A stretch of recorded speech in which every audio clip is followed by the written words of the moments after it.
Early in the war, African American soldiers were often put in quartermaster units. They didn't necessarily see combat, but they did do work at the camps, such as working in the mess halls, cleaning. They might load the ships at the port.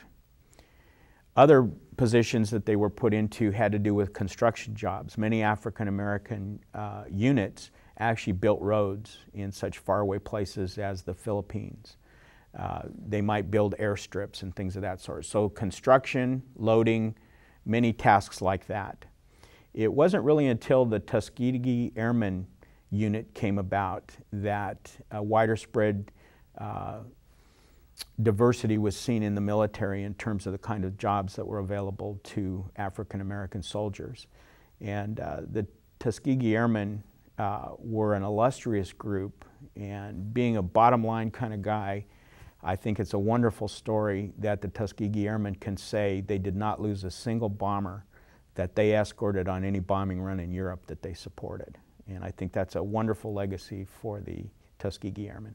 Coming home, a soldier might expect to spend 24 to 48 hours at Camp Anza. They were there really for a very short period of time, and that time was only to complete their paperwork, to show where they were going to be discharged, and to assemble a train to take them home.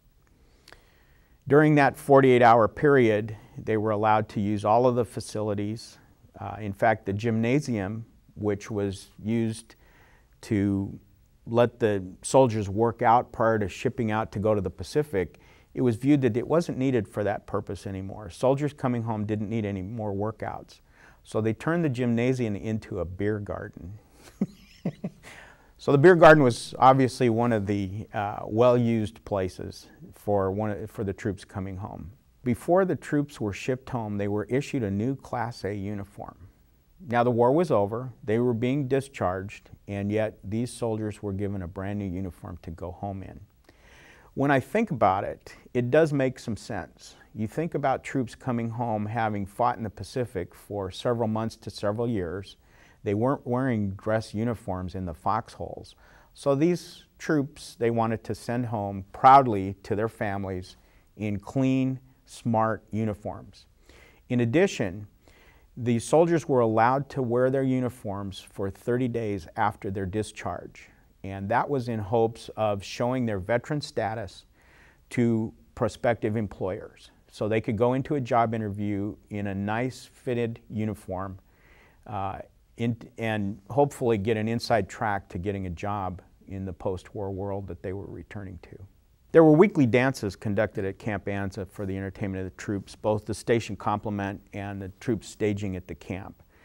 And interestingly, the dance bands were actually headed by quite significant musicians of the time.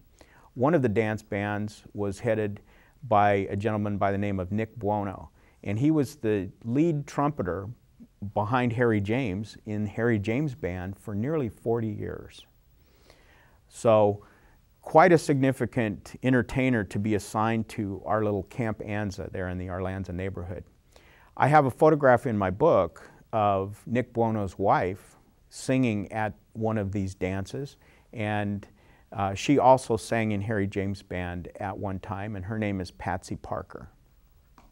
Another entertainer that led one of the other dance bands at the camp was a gentleman by the name of Vernon Klein. He was a saxophone player, and he was part of the orchestra at MGM Studios. So many of the musical pieces you would have heard in the MGM musicals of the time included Vernon Klein, who went on to lead one of the dance bands at Camp Anza. So the soldiers there were hearing a very good quality of music while they were stationed at Camp Anza. There was a weekly newspaper published at Camp Anza for both the station complement and for the troops passing through the camp. There were news features, world news, what was going on in the war, national news, and sports were reported. Included in the weekly newspaper were some cartoons that were quite popular. One was called Mail Call, with the mail spelled M-A-L-E, and it had some extremely beautiful women that were a part of the weekly cartoon series. And that was done by Milt Caniff, and he was known for his artwork in the comic strip Terry and the Pirates. Another popular comic a single block comic was the wolf. And the wolf was quite popular in those days. There was even a version of the wolf in the Droopy cartoons, and the wolf was code for a male who chases women all the time.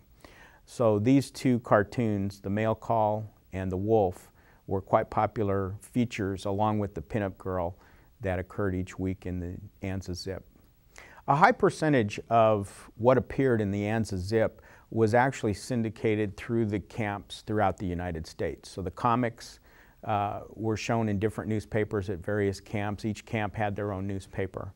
But there was always a section that included local news that was specific to the camp, and they might talk about what camp personnel might have gotten married that week, or how the sports teams did for that camp specifically.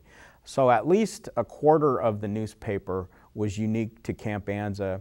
Half to 3/4 of the newspaper any given week was pretty much seen in various camp newspapers throughout the United States. There were several catchphrases during World War II. One was "loose lips sink ships," and another one was "zip a lip." And "zip a lip" was adopted at Camp Anza. It appears on the newspaper, it appears on matchbook covers. It seemed to be a motto for Camp Anza, "zip a lip." In other words, don't say things that the enemy might want to hear. Keep your lips zipped. So the Anza Zip got its name as a newspaper from that saying. Interestingly, the sports teams at Camp Anza were known as the Camp Anza Zips. So their basketball team were the Zips, their championship softball team were the Zips, and that all emanates from the phrase "zip a lip."